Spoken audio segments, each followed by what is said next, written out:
20 seconds.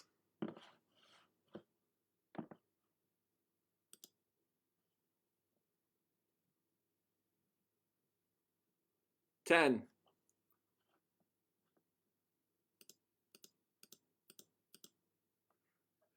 All right, let's do this. What's up, everybody? My name is Stoney. I'm an old fat guy who does BMX stuff. I don't even know what to call it anymore.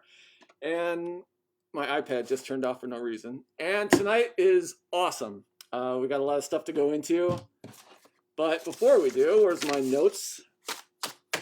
I wanted to thank Bill Allen and Bill Nitschke. Give them a huge thank you, guys, for coming on the first 2 episodes of this. I didn't know how it was going to go.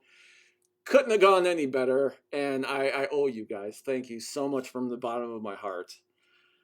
The guest coming up, this is exciting to me for a lot of reasons, because he still is one of the biggest names in BMX.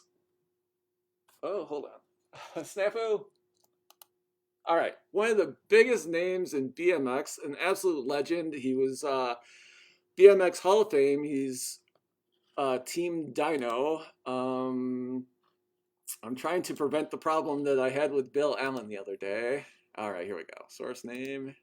I would like to introduce you to Mr. Dave Voelker. What's up, Dave? What's happening? Hey, we could take these off now. I just wanted to have some proof that these were the times when we did this interview. Oh, man, I don't want you to give me the coronavirus. So, all right, hold on. Right. What's up, everybody? If you're good with it, I'm good with it. It just, my neck looks a little funny. How you doing, man? Still $1 million short of being a millionaire, but good, man. Yeah, you been out fishing? No. Well, I snuck out a couple times, yeah. I wait until late at night after the kids go to sleep, and I sneak out to a lake. Out in the middle of nowhere, like seriously, like mountain lions and deer coming up behind me and stuff at night. It's gnarly. Pretty crazy. You carry a gun with you when you go out, or you and a fishing pole? No, unfortunately, I'm not very smart, and I have about a 4-inch blade packed into my pocket. Well, let's talk some BMX. You want to talk some BMX? Absolutely, dude. Right. You mean my life? You want to talk about my life? Well, I want to talk about quite a few things. I want to talk about your life, your company, your hobbies, what's coming up. We're going to get to all of it. The first thing I wanted to know was, and I ask a lot of people this because it's interesting to me, because we all come from different backgrounds. What's your very first BMX memory of, like, either riding a bike or learning to ride a bike? What's the first thing you remember? Actually, it's really cool because my first bicycle didn't have inner tubes.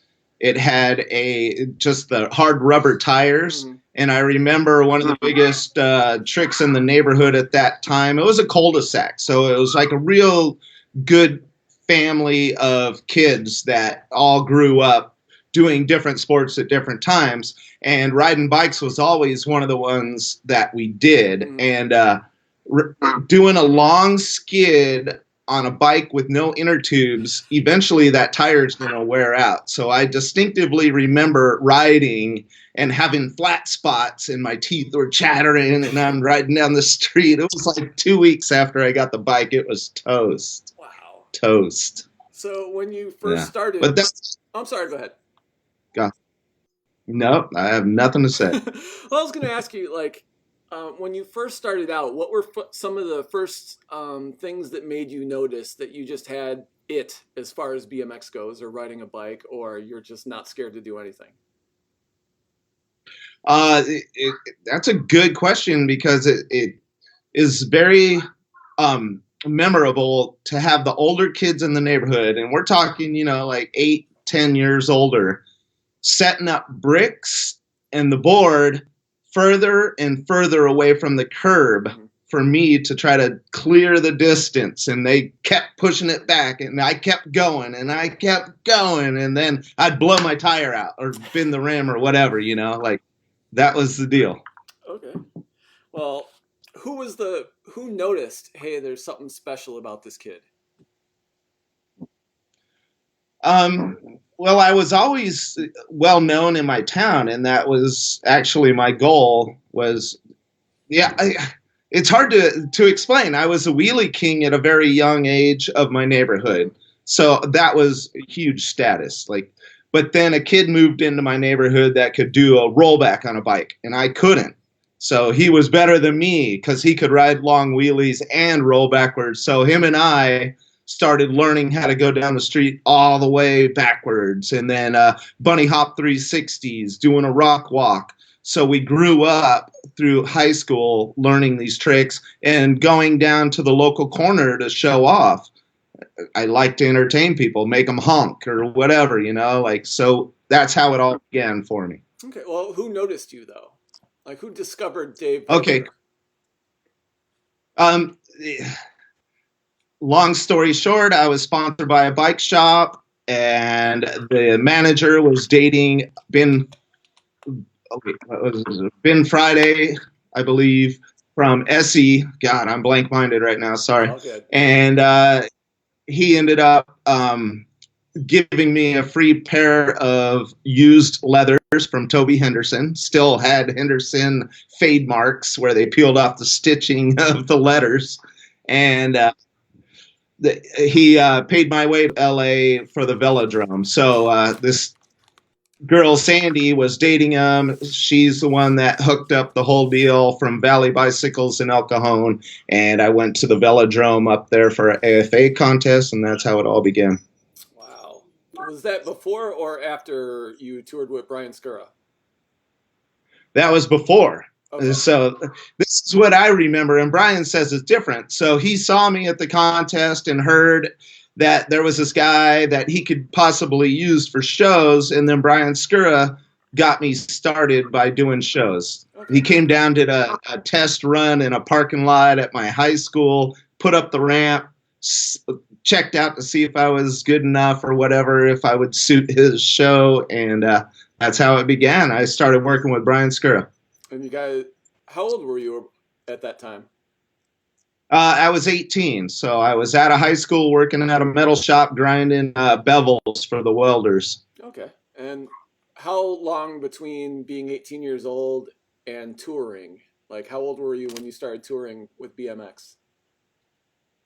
With Brian Skura, I think I actually traveled to New Jersey with him and did a show at 18. I'm not positive about that, but yeah, I think I started working with Brian at 18, and then when I turned 19, I was full-blown doing shows with Brian, but GT saw me and decided they wanted to try me out at a contest, and I ended up winning the contest that I went to, so they started using me time.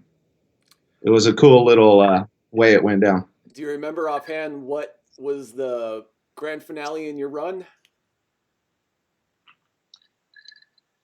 Yeah, dude, a 540, man. That's awesome. almost up to coping. Almost up to coping. Cool. Yeah. Go ahead. Oh, nobody was doing them at the time. There was a couple guys, like literally a couple guys. So it was a big deal to do a 540. Okay, well, how long or how did you come up with the foot plant, fast plant on vert that everyone knows you for? Just watching John Peterson, which was a famous rider here in San Diego, rode at Del Mar all the time. He did them very well, and I went home and tried to mimic what I saw at the skate park. Not that I rode the skate park, but I watched and went home and learned. Mm-hmm. But I learned a different way. I created my own way. So it wasn't on purpose. It's just the way it went down. Well, you had just a style, like you would ride towards the ramps, like you wanted to kill these ramps.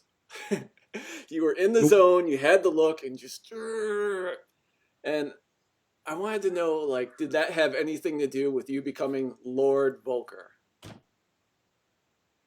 The Lord Voelker thing's one thing, but I gotta say that I literally acted a lot when I rode to make it entertaining. Like I said, I love to make people smile. So that was my image, and I think I portrayed it very well by acting like I was just going to destroy the ramp, and had that style. That was my style. It wasn't a smooth style. It was an aggressive style. And I think I was able to express myself that way. But as far as, excuse me, as far as, what was it? Damn it, I got lost. What was the other part? I'm asking you just about old school stuff being called Lord Voelker, like, excuse me. Lord Voelker. Lord Voelker. All right. So the Lord thing came around because GT had a nickname for everybody at the time, which, almost all athletes had a nickname, El Cid, And I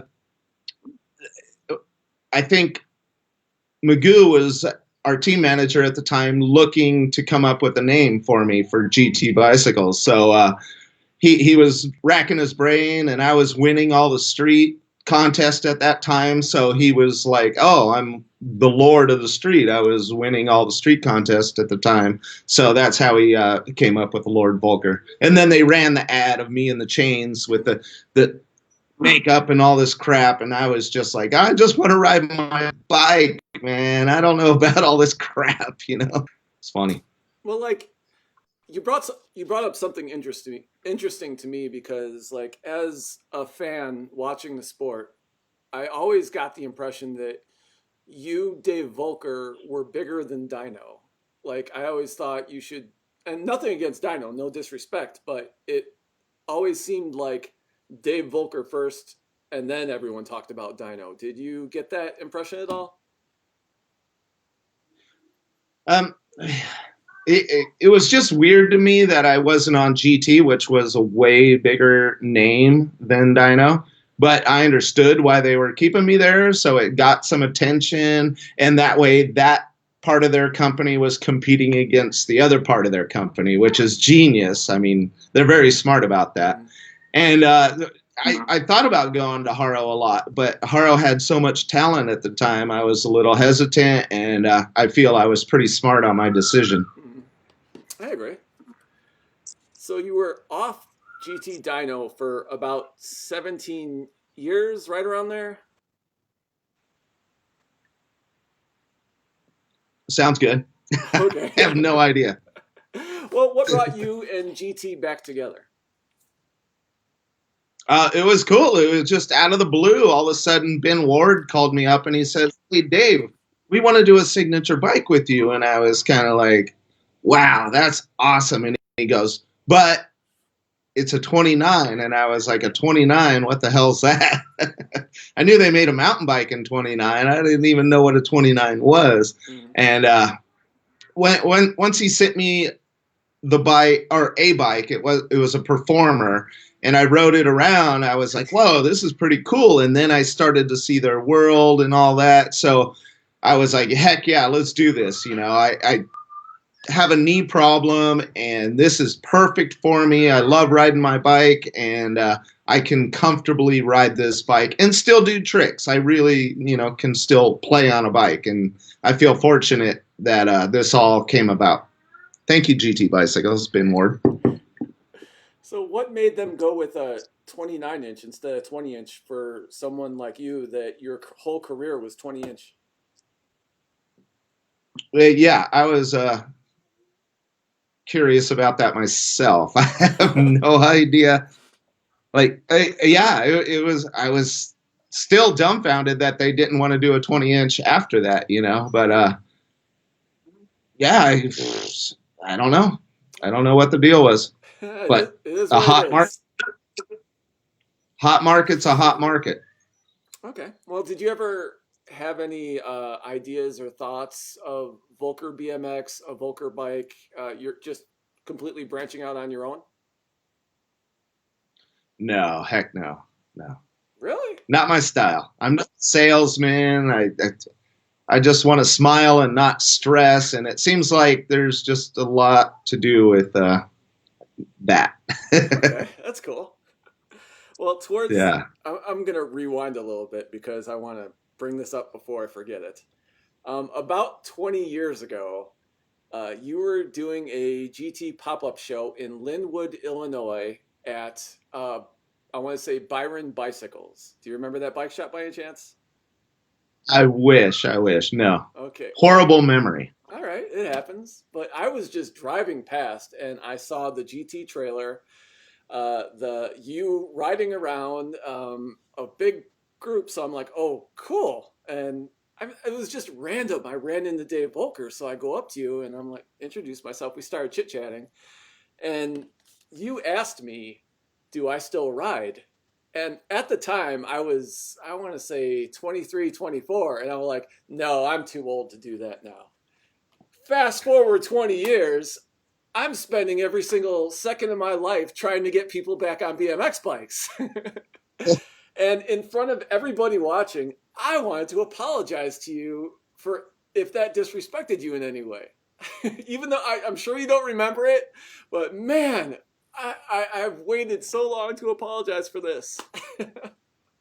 That's so cool. No apology ever. You know what I mean? Like I just was always trying to spread the word. Like you're never too old to be out there riding a bicycle. Mm-hmm. Well, what kind of riding do you do lately? Like I see you on the 29-inch. I see you every once in a while back on the 20-inch. Like what's a normal just BMX session for Dave Voelker like these days? I'll just hop on the 29 and go ride some wheelies and do a couple 180s and that kind of stuff. But I'm very 5 day a week taking care of the kids stuff. For my wife's full-time job. I'm at home with the two. We got a third on the way, Oh, so there's no end in sight. congratulations. Thank you. July. July. No, are you ready for it? No, it's a girl. I started with a girl 20 years ago. 21 years ago soon. All right. Let's see. Going through my notes here. You feel like taking some questions from the chat room? Yeah, please do. All right. Let's see what's going on in here. Wow, we got a packed house. Oh, let's see. Oscar Torres San Miguel says hello from Mexico. Bill, Hola. go ahead. Oh, that's it. Hola. ¿Qué pasa, amigo? Roger Edward Otis is saying that your bike is huge, but it does ride nice until you stop. All right. Roger's a friend of mine that I met out at what's that called, the Spring Fling out there in Florida. And I saw him riding around, and he's riding a dyno and riding wheelies and stuff, and just a really cool cat. What's up, Roger? Good to hear you, bud. Roger wants to know what you're drinking. It's a Monster on It's Ice. a Monster on Ice. All right. Obviously, you had plans with GT to tour with the 29-inch, your signature bike, the Dyno Detour, and all hell is breaking loose outside right now. What kind of things, promotional things, did you guys have planned? Actually, it's pretty laid back. It's more of me just doing whatever I want. If I want to go to Spring Fling in Florida, they're going to help me out. If I want to go to Vegas and ride with the seven guys, I got a team out there that are really good friends called Team Seven. Check them out. But it's cool to be able to just go wherever, whenever, and do whatever. There's no pressure like the old days of the contest and you got to do good and all that kind of crap. It's just a real laid back relationship with them. You don't miss competition, do you? I hated it. Yeah. And that's why I never did it in the 90s, because I didn't have to. I wanted to make people smile, dude. And I've been blessed to be able to do that my whole life. Mm-hmm. Like it's just in your blood. It's what you do. That's why I rode in the first place, was to make people go, what the heck is that guy doing? And it just worked out. Got lucky. Brant Moore from Weekly BMX News would like to know, can we get a fast plant how-to? Is there one out there? No, not that I know of. Oh, are you against That's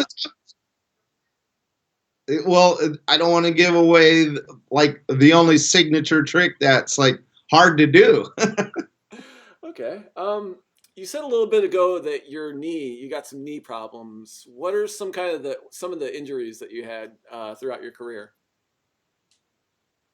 Well, the knee one is a crucial one because it was the most serious out of all of them. And it was because I was barbecuing in my backyard and I have ramps set up in the yard. And my son and his friend were hitting the ramps. And I flipped the chicken. I had a few minutes, so I put on shoes. I went out. I did a stupid front wheel grab in the air, and I missed a grip twice. The bars went to the right, and my knee went straight into the asphalt. Oh, And geez. that was it. I shot my kneecap into over 20 pieces and 3 surgeries, the whole deal. So that was the most serious one by far. Um, no mobility still. It's very limited. And all the other ones were my body. I had a great body skeleton, that held up very well. I was very fortunate about that. Bill Nitschke, our buddy, would like to know who do you miss partying with the most right now? I think he wants me to say Bill Nitschke. Do you have any Bill Nitschke I, stories? oh, come on. Yeah. I mean, the last time we hung out was Swamp Fest. And there were 2 old guys at all the camp parties. We went to every one of them, and we were the biggest partiers there, man. 2 50-year-old. Well, he's not 50 yet, but 2 old guys going to all the young camps, and they're all kind of burned out. And here we are, ready to go. Cars are on fire in the background and stuff. It was awesome. I, wa- I love Bill Nitschke. I agree with you. I couldn't love Bill Nitschke anymore. He's awesome. He's also screaming aggro, Wait, aggro, what about Ja? ja. He's cracking up.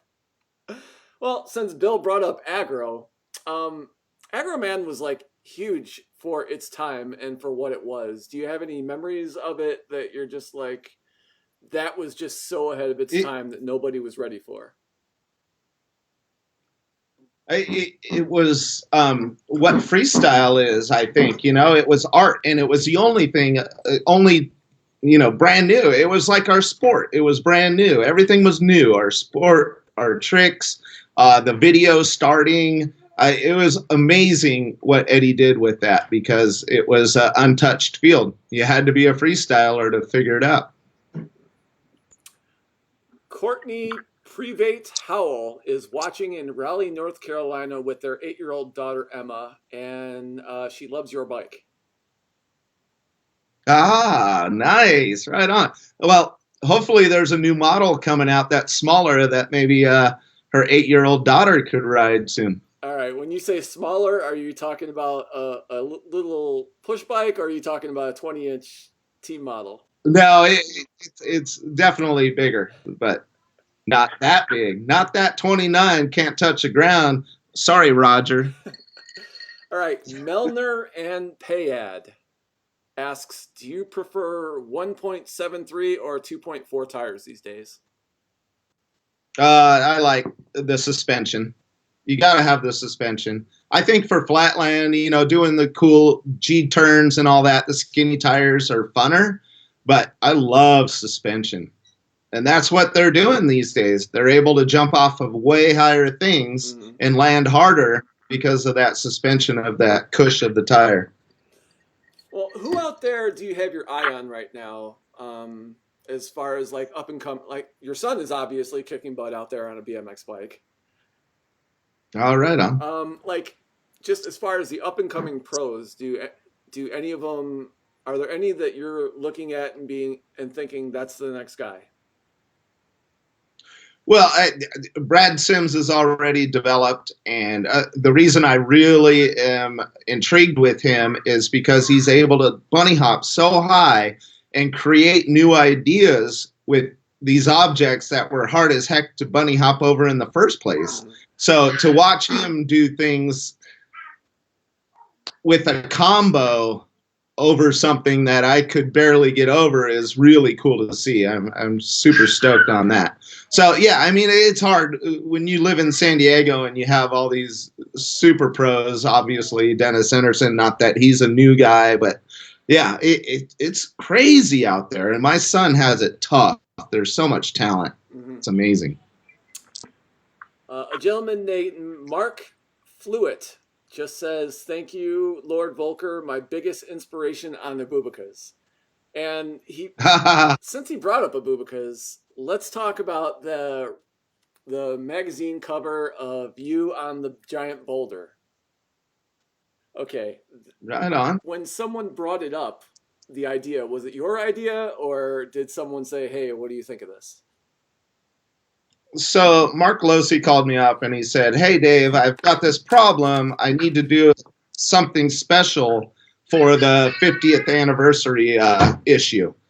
And do you have anything?" And I said, "You know what? I was hiking with my kids the other day and I eyeballed something. I'll call you back tomorrow and I'll let you know, if I could do it or not."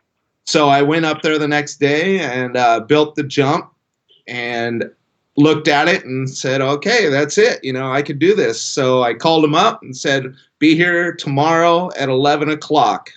And because I knew the lighting and everything, for whatever reason, years of doing, photo shoots, I knew what was up. So he showed up at 11.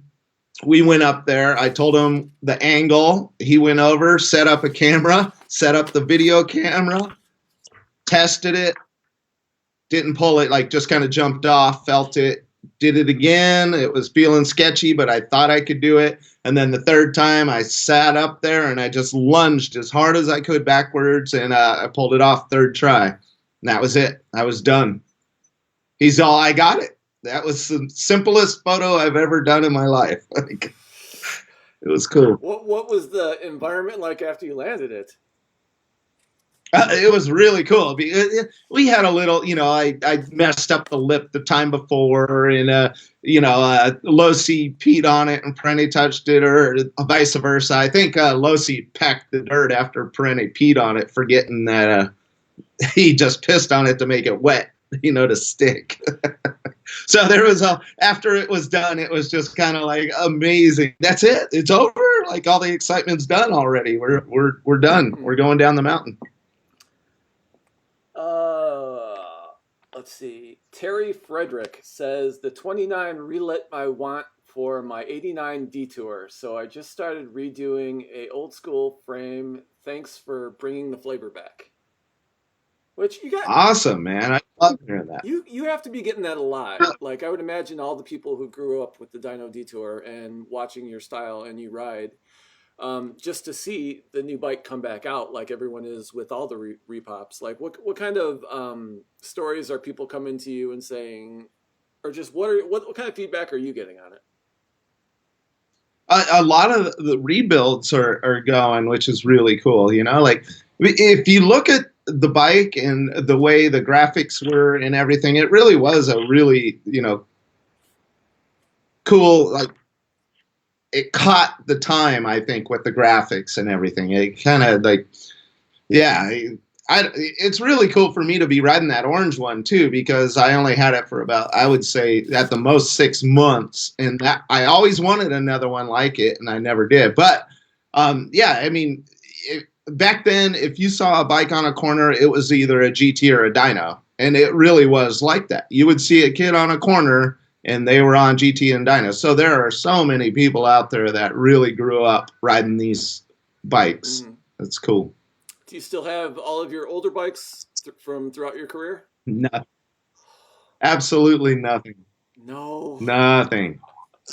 Like, even the parts I did have, I ended up having a really good friend that was helping me out with, like welding, whatever, and helping me with this and that. He actually built my quarter pipe trailer. So I was giving him a lot of whatever I had left, like a pair of GT Power Series, because he grew up, or as he got older, he was rebuilding bikes. So I gave him everything I had, you know what I mean? He helped me all the time. So I was actually just about to... Dustin. Oh, sorry, go ahead. Sorry. Just his name was Dustin Dumas.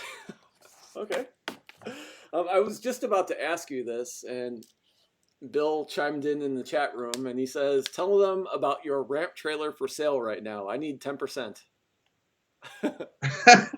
But you do have that giant ramp for sale in your yard.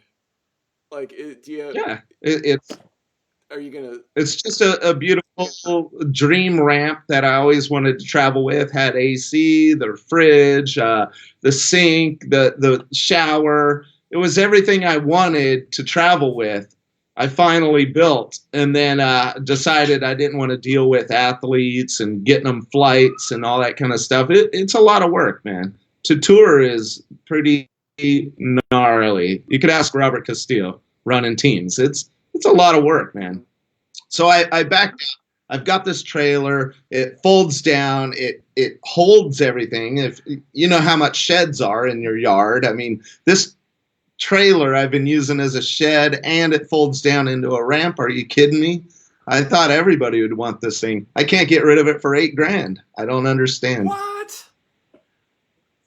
It's amazing, dude. And it's the best riding quartz pipe I've ever ridden. Like, it's so smooth and exactly to vert. Perfect ramp. It's BMX history sitting in your driveway. I can't believe nobody's taking you up on that. It's crazy. Well, we're gonna start winding some stuff down. Let's see in the chat. Let's see. 91 freestyle. Okay. Just as far as touring goes, do you have any plans, like in the future, you'd like to hop on the road one last time and just go ride your bike for a company and do shows for a stretch? It's very, very difficult for me to be able to ride a bike on a ramp and not go crazy. Mm-hmm. You know what I mean? Like, so I don't want to put my body and jeopardize my life for, but I want to tour with the 29 and entertain people, riding wheelies and, seeing everybody is the most important part. Literally going riding for 2 hours and talking to different people and hanging out afterwards. And it's just a very lucky situation to be back with GT and actually doing some touring. All right. Jojo Cavaretta says, "Tell Dave I love him." What's up, Jojo? Right on. Brant Moore from Weekly BMX News says, "Let's hear an old touring story from before the internet and social media." Has that changed, like, the way you go about BMX? Like, do you try something that you wouldn't normally try? I don't even know if that's the right way to put it. Well, has social media changed anything about, like, the way you ride or the things you do as far as riding bikes and BMX?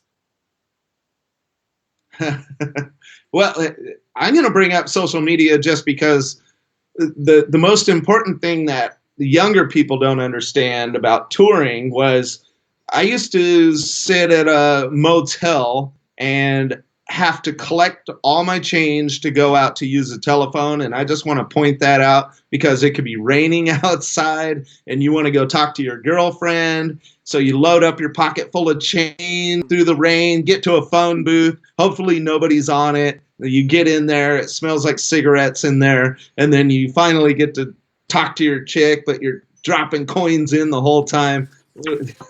It was not easy. So not that answers your question, but it was an amazing time, man. Well, yeah, it was tough. When you uphill both ways. I'm sorry?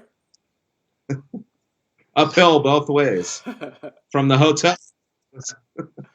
Well, you did tour with quite a few legends right now. Did you have like a especially stronger bond with any one person than anyone else while you were touring?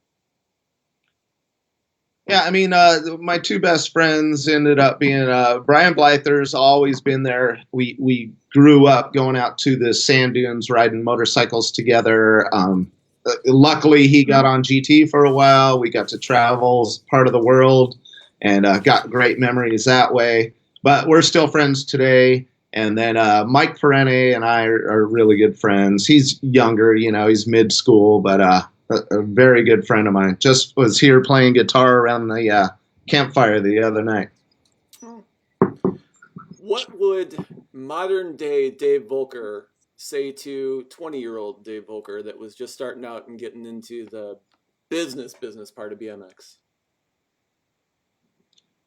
Nothing, man. Yeah. It's different with the agents and everything now. I mean, I got taken advantage of my whole career. And yeah, whatever, like I've been very blessed. I made a living riding a bike almost my whole life. And I feel very fortunate for it. Like, wouldn't tell myself anything. That's awesome. No regrets. No regrets. No regrets. Well, we are gonna wind this down, and before we did, I wanted to ask, what's next for you? Like, what's the next BMX goal or even life goal? What's the next milestone that you're looking forward to? I'm actually looking forward to riding a bit more. Kind of want to do some stuff on the 29 just to do it. Looking forward to working with GTs some more because I do have some more stuff coming out. Signed a 2-year contract with them recently before this whole epidemic started going down. But so interested in the direction this is going.